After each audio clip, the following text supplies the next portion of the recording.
Greetings. Hey, thanks for joining us here on the Do Business Better podcast. It's me, Damian Mason. Got another great show for you today because I got a great guest. His name is Tab Pierce.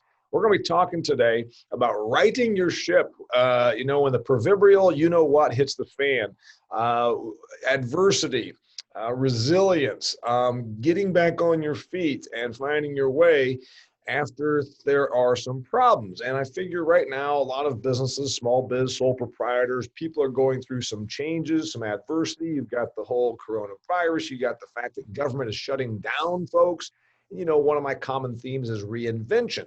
I talk a great deal about what you can do to always be relevant in tomorrow's marketplace. So we're bringing all that together with the author of Upsurge, Wreckage to Triumph, Rebuilding Your Personal and Business Life. But he's more than that. He's been around for a while. He's had different businesses, and he also lost his shorts a couple of times. So you're going to learn from his mistakes, and you're going to learn from his successes, and that's the best thing about the Do Business Better podcast. We give you stuff you can apply to create a life and business by choice. Long intro. Sorry. Tab Pierce, welcome to the show. Well, thank you. That was an awesome intro. Very much appreciated. You're a Everett, Washington business person and author and have your own business. You are not a spring chicken. You've been around a couple of years. Give me the entrepreneurial story. Give me the story of Tab Pierce. Where did it all start? Well, I always had a desire to be a business owner. I always kind of lean towards that.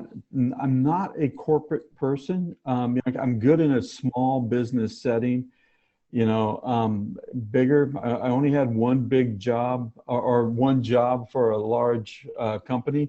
I lasted 2 months. I said something I shouldn't have said, and I was part of a layoff of one. So,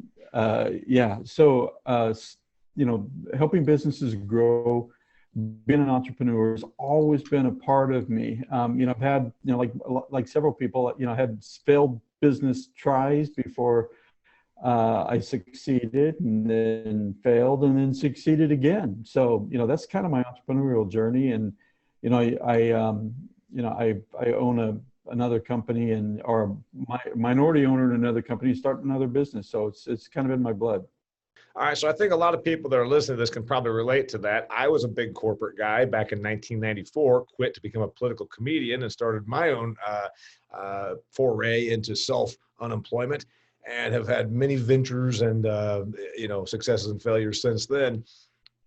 So your first thing you started, I don't know how old you were. I don't know what you came into it with. Give me that.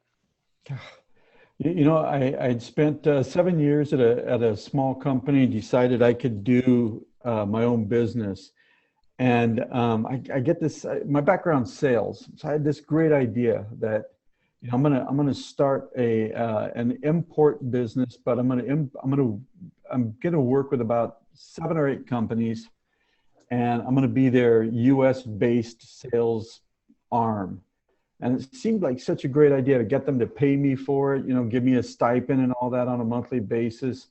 And I did that for about a year, and then learned a few valuable lessons I continue to do. Like, wow, wait a second. I just went from having one boss to having 8 bosses, and they all want a piece of me. And it didn't work out. But that was my first kind of toe in the water lesson, and get out of it as quickly as I possibly could. Yeah. So then the next venture, you're plodding along. And by the way, making money, I mean, it was never like where you were destitute, right? Oh, no, not at all. There have been times when, things get tight because that happens, but, I'm, still eating. All right. So tell me what you were doing when then things went south that you had to overcome. Well, Caliber, my company, we were about 4 years old, and we were doing great. Revenue was great, we were just kind of really plugging along, and just having a lot of success. But we had a few things that were kind of going on the side, and we were trying to a combination of manage them and brush them under the rug, I guess. What was Caliber doing that was doing? You mean what were we doing that was causing these things, No, or? what was Caliber's business is cybersecurity stuff. Oh, yeah, yeah. We're a cybersecurity services firm. So large companies come to us and help, to help them with their security services. Well, they come to us because you sold them, I'm sure. But yes, Oh, yeah. okay. So 4 years in, you're doing okay. You're 4 years old, but what Yeah. went wrong? Yeah. So what went wrong was there's several things that went wrong. One was we had 8 people on a contract, and the contract ended, and we were waiting for them to give us another contract, to renew the contract. And they kept saying, we're just about there. And so we kept these 8 people on, and it was like, 1 week would go by. We're just about ready to sign it. We're going to get it over to you. And it goes on and on and on. And so we keep them on, and about 8 weeks in, we're like, we're just about toast. We're not, we're paying people, but we're not paying the IRS. We're not doing this. And our contact there gets transferred inside the company. That contract dies. We've got 8 people sitting on a bench. At the same time, we got a business unit that isn't functioning like it's supposed to. And, in the art of poor choices, we decided to take out a bad loan to cover everything. And that was what started our demise, and led us to where where we were $750,000 in debt to 18 different people, companies, and government agencies. So $750,000 is a lot of money. To you, to me, probably to everybody listening to this podcast. It's a lot of money in general. Of course, it doesn't sound like a lot if you talk about the government being $6 trillion into COVID relief money, but those are numbers that we can't even comprehend. There are corporations that lose that per day. I just looked, Delta Airlines is losing like $2 million a day or something. But we're not Delta Airlines. We're not publicly traded, and we don't have those sorts of abilities. $750,000 of debt you did, and you thought it was a smart thing to do. This is the thing, because I see this. You said, well, we got the employees, we got contracts with large corporations and entities that are coming. We're just kind of in a cash flow crunch. That's kind of the logic, right? Yeah. And don't do it. There's certain things that, hindsight, gosh, hindsight's a beautiful thing, isn't it? Looking back, and, if the opportunity comes again where we have, X amount of people and we don't have a new contract with them, and we don't have a place, or we don't have something to do, we're cutting ASAP. We're not waiting. We're not going to wait for things to happen. We're not taking out a bad loan. We've done everything we possibly can, preparing ourselves for things to happen. But if they do happen, much quicker, because, we waited too long. We just, kind of allowed, the slow trickle of death. the thing is, the expenses that you were covering, you went and grabbed that 750 to pay for, I'm assuming, all the crap that this PPP was supposed to do, right? Payroll, office space, and daily operations, right? Oh yeah, this is way pre PPP, so it was on me. Yeah, right. It Me, said PPP. It was yeah. Tab Pierce PPP. Yes, Yeah, it was me, not PPP. Yeah. I got it. And I've been there myself. My thing was never that I had a bunch of employees, but my revenue decreased by such a great amount after 9/11 and changes that happened in my thing back then, is that the nickels I was making then compared to the dollars previous, I thought, let's just use those to continue to build the next thing. So then it's like, yeah, but what am I living on? Oh, well, I'm going to the bank. And what about this new venture I'm going to start? Where do I go to that? Well, I'm going to go ahead and cash out of things. And that's where I got upside down and backwards, 18 years ago. Your situation, you're saying that you would have just cut employees, and then where else do you think you were ever fat? Do you think that you look back and say, crap, we didn't need, company cars or big fancy offices? Were you fat anywhere? Well, it was, we're a heavy employee-based company. So, we had 8 people there, and we had a business unit that, was being carried by other areas. Well, when those other areas dry up, and this one here becomes really, you're really aware of the problem, man, employee heavy. And that, we didn't, it wasn't like luxury spending or crazy stuff. It was just, we were flying high and we were hiring people. And then all And of a also, sudden, I'm thinking cybersecurity. Once you've got the technology and those things you have in place, to make more revenue, you need more producers working with clients. So yes, I can see where it's an employee thing, that you need the employees to grow the business, right? yeah, absolutely. But if you don't have the business and you have the employees, you have a great problem on your hands. And that's where we were at. Okay, so everybody likes a comeback story. At least people that listen to this podcast do. I guess if you're not into comeback stories, you like failure, and people that just take it and lay on the canvas. You know what? Don't listen to my podcast, because we got a comeback story for you. By the way, before we get to that, I should mention that while this is not this podcast is audio and has been forever, it's also now video. So I'd encourage you, share this with your friends, share this with the aspiring entrepreneur, share this with the business owner that the solopreneur, the sole proprietor. Please share this. And also, please go to my YouTube channel, because you can listen to this and watch it. That's right. It's video and audio. You can see Tab sitting in front of his brick wall out there in Everett, Washington, and see what he's got to say. And subscribe to my YouTube channel. It's the Damian Mason channel on YouTube. So please do so and help the Do Business Better podcast get some more following. And it would be really good for everybody, including the folks that you share it with. Okay, so there you are. You're 4 years into your company. You learned. You're licking your wounds. You're knocked out, but you're not completely knocked out. You're knocked down. And you said, I got to climb out of this. We still have a product to sell, right? Yes. We got some customer base, I assume. Absolutely. But now we're wounded because we got this debt burden. And remember, dear listener, as we can all tell you, $750, $75,000, $7,500, $750. When you run your own business, it's just a matter of moving the commas. 750 or 700 million, it's the same thing if it's wounded you, right?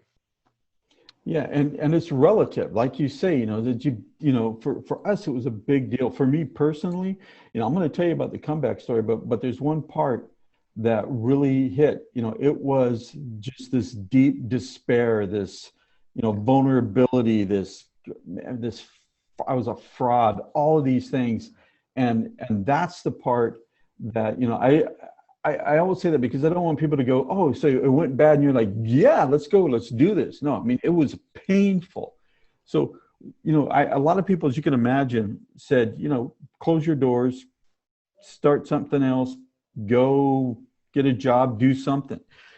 And I was $250,000 in debt to the IRS. So that's just to the IRS, not to just to the IRS. So the IRS is great. You file bankruptcy and they're like, boy, that's too bad. Hey, when do we get our money? Right. And so I had to salvage this company so I could pay that. It was a gradual thing. It was a day by day win. And I had to sit there and look at this and say, I had to go out and sell. It was turning over every rock. It was trying to make things, 1 week, we're going to make it through this week. We're going to make it through payday. We're going to do this. We're going to do this. And it was slow and gradual. But what happens is when you do that, you start getting a little bit of win. You start getting a little bit of momentum. You start getting a little bit of confidence. Pretty soon you're like, you know what? We actually did that. Yep. We paid those people off. You start getting stronger. Some of them, I felt early on like, I'm beholden to these people that I owe money to. And then one day it kind of clicked and it shifted. And I'm like, wait a second, I actually hold all the cards. I owe them money. They need their money from me. If they don't give me a leeway, nobody's going to get their money. So it was a point of strength. So you start building it up and you start doing it. I thought it was going to take me a year. It took us 3 years. Okay, so I got so many things I can relate to, because first off, the average person with an average job, we know them. We go to social events with them. We're related to them. And then if you get you get snot knockers, you're laying there on the floor, and then they say, "Oh, we'll just start another business." I'm like, "You've never started anything in your damn life. you've never created anything, and you just thinking, oh, just that easy. Change the toilet paper roll. Yeah. But if those people lost their government job, you'd say, oh, well, just go get another job. Well, wait a minute, I'm entitled. There's such a thing where entitled people believe that the rest of us that get snot knockered, oh, just go start another business. I'm like, it's so calloused and also so ignorant on your part. And the other thing you just said was you started getting your confidence, realizing I can get this thing built back. And then it's little victories. And I think I've been there. A lot of people listening have probably been there. Then you said, it dawns on you that at some point, you got to make this go, but also those other people have a vested interest in you making it go, because they do need you to get back up and on your feet, because they can get paid back. Did you go to those that you owed money, maybe not the IRS, but everybody else, or it could go to the IRS and negotiate? Yeah, actually we did. We negotiated in some cases, as much as possible, a lower amount, negotiate payment terms. And, almost every one of them came to us and said, okay, tell us what you can do. And, we would come up with a plan and we'd say, here's the plan, we're going to pay you back. And then I would always say, we're very conservative in our plan, but as conservative as I think we are, we're probably going to miss a payment. And everybody's like, you can't. I'm like, yeah, well, we might. We just might. And, we did our best to stay on top of it, but, life happens. And so that's why we created a plan, and then we set them up to, we're going to do our best to maintain and stay on this plan. All right. So after you said that you thought maybe 1 year, it took 3.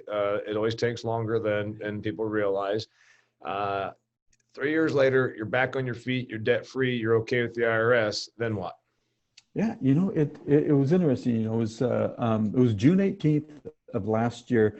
We sent the last ACH payment off to our final debt, and I don't know. I expected like balloons and a parade and confetti falling, and it was kind of surreal. It was just like, oh wow, we're done. We're done with that. And it kind of caught up with us later. But what happened is looking back, it was like all of these things that we learned.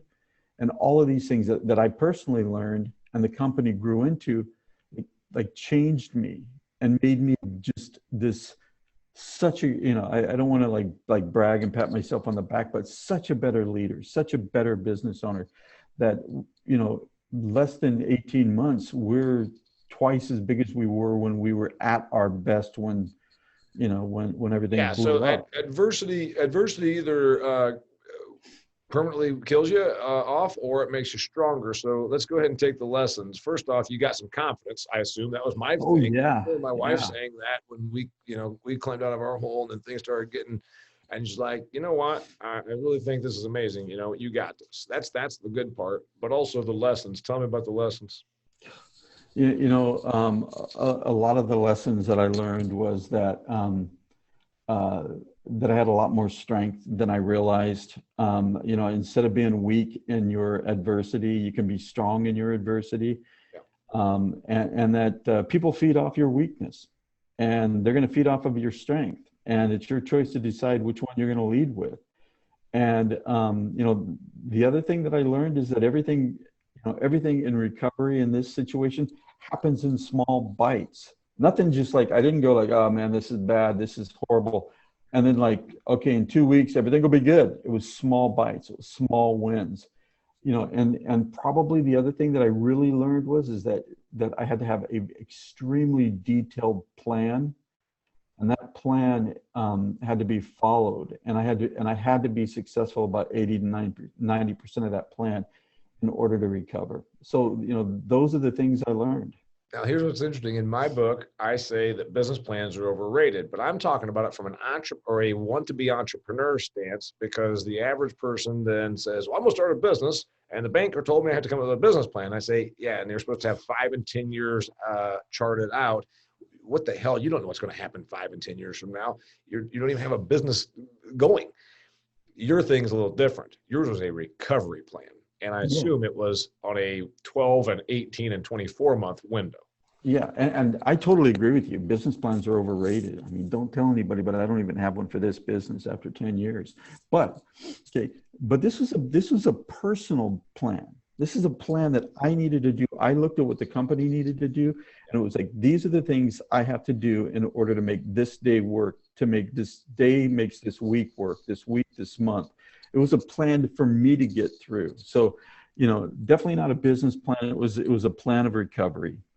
So people, your lessons are you either feed off your strength or feed off your weakness. Choose to be strong, to execute the plan and be extremely disciplined about it, because you were in meltdown mode and now it's recovery mode, and you've got to be disciplined. Uh, what about the financial part of it? Because it's no such thing as money problems. Money is, there's another problem. There was a fundamental problem, it sounds like, in that you were reluctant to get rid of people and you didn't have clean contracts. Is that what maybe you think now moving forward? It was a reluctancy to get rid of people, and it was at the time I was not listening to our financial team when they were starting to say things about, like, we have a problem, because I just felt we could outrun it. I felt we could outrun things. Well, usually business people that are entrepreneurial, that run their own racket, tend to be optimistic. And Yeah. that's good. That's the reason we started this. Remember, if you want to play the pessimistic or the safe card, just stay with your normal job. Here's the thing.